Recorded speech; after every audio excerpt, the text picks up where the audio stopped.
everybody, it's Dr. J from TheFightDoctor.ca. I'm here today with Professor Josh Russell here in Calgary, Gracie, Barra, Calgary. Thanks for meeting with us today, Josh. Sure, yeah. Now, for some of you that know who Josh is, and Professor Russell is, Professor Russell has been training a lot of MMA fighters, and one of the fighters who's most popular is UFC star Jason McDonald. Now, tell us a little bit about the training that was involved. I mean, is it just like you roll with them just like you would anybody else, or is there a good group of guys that are helping out as well as yourself?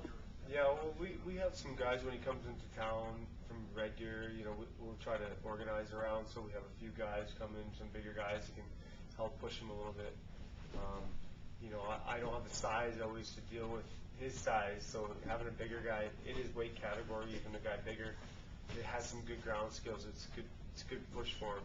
But when I go train with him there, we just work on what needs to be corrected. If I see him make a mistake, I watch him roll with another guy. It's just always fine tuning, and I usually have to tell him once or twice, and it's done. He's got it.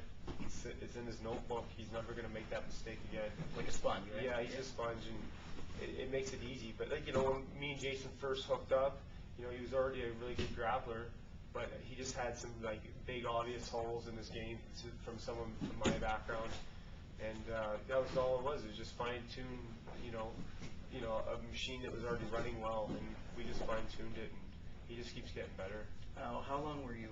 Or you're still training Jason, am I right? Yeah. How long have you been training him now?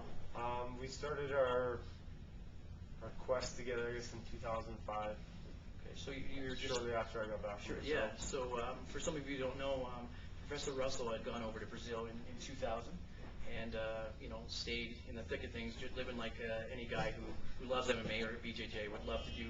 Lived in Brazil and attained your black belt from the Gracies down there. Now, can you tell me a little bit about that? How was that experience for one? Well, it was a great experience. That's kind of why I wanted to do it. I could have went to California and got the black belt training that I was looking for, and there's a lot of Gracies already living in California anyways, but I wanted the cultural experience, learn a new language, and that all came into play. And my son was born in Brazil. Oh, excellent. Yeah. Me and his mom aren't together anymore, but we're still good friends and everything. She lives here, so it was a really good time there. The training was awesome.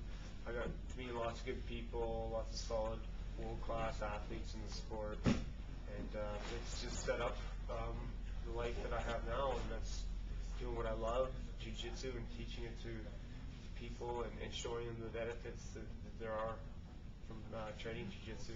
Well, now you had mentioned teaching. We're actually at Josh's school here at Gracie, Baja, Calgary. Tell us a little bit about it.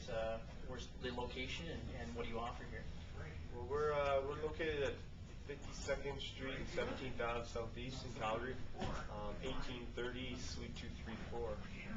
We're just up on the second floor. We got a lot of nice outdoor light with big wall windows, so it's a natural light in here. It's a warm, welcoming. It's a small academy, good sized mat, but it's a warm, welcoming academy.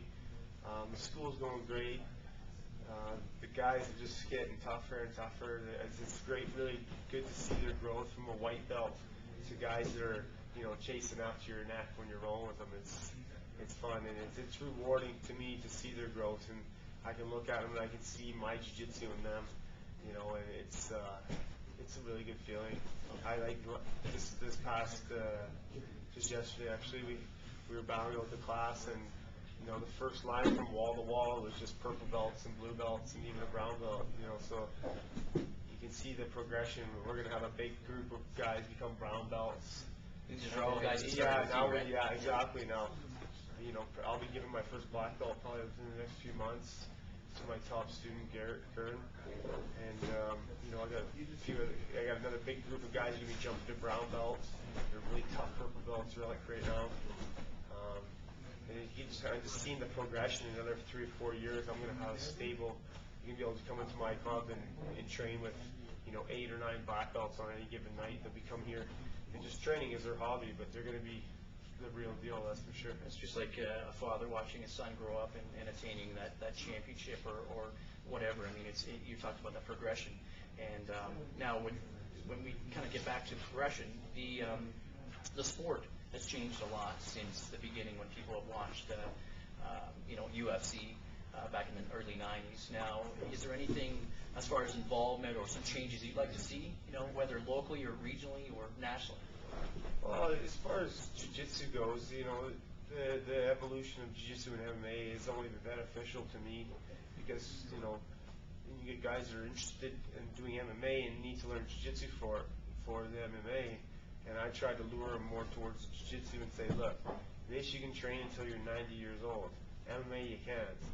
It's going to help your MMA, but at the same time I try to convert them into, gi-loving martial artists, So it's a trade-off in that aspect. As far as the sport part of the jiu-jitsu, there's a few guys in the province that are working hard, building tournaments, but I really like to see that part of the aspect grow, and try to put on tournaments, proper tournaments, even if it's 4 or 5 a year. Just make 4 or 5 solid tournaments a year. I know a lot of guys are wanting to do little tournaments in their school and their clubs, and they're fairly expensive for very little reward. Yeah. You're talking about like a grand tournament. For different fights. Yeah, they have the submission grappling, have the jiu-jitsu, so it can cater to both styles.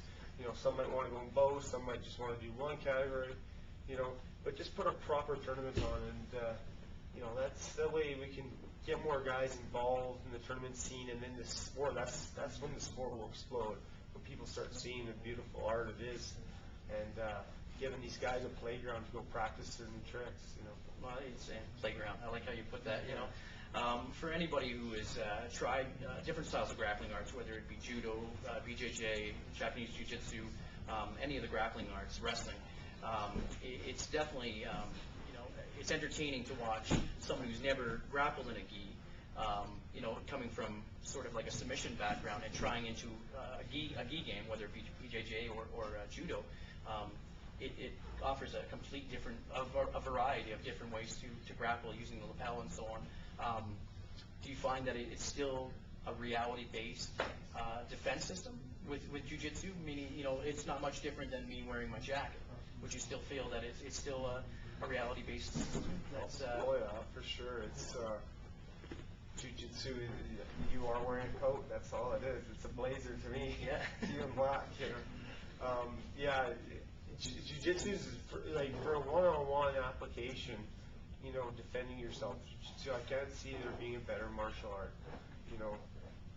Kicking and punching is great to know, but a 100-pound woman trying to knock out a 200-pound man, I don't think she can. Even if she kicks him right in the jaw, it would have to be so clean, But now she can choke him out unconscious if she can get to his back.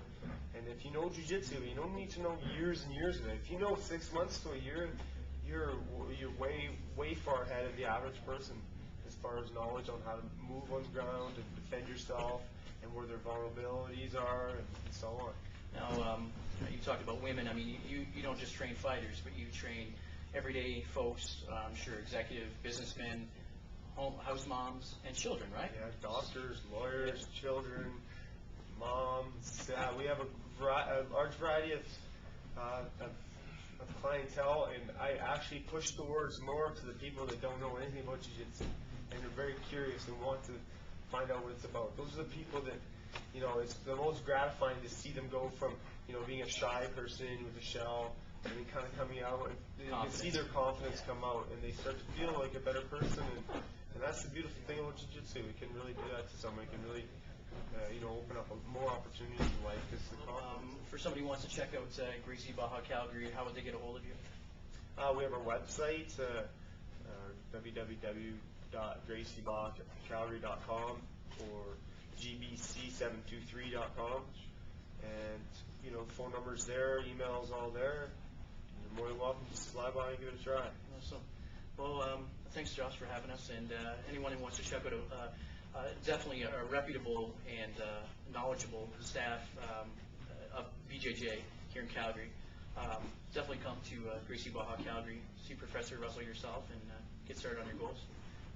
I'm Dr. J, and this is TheFightDoctor.ca.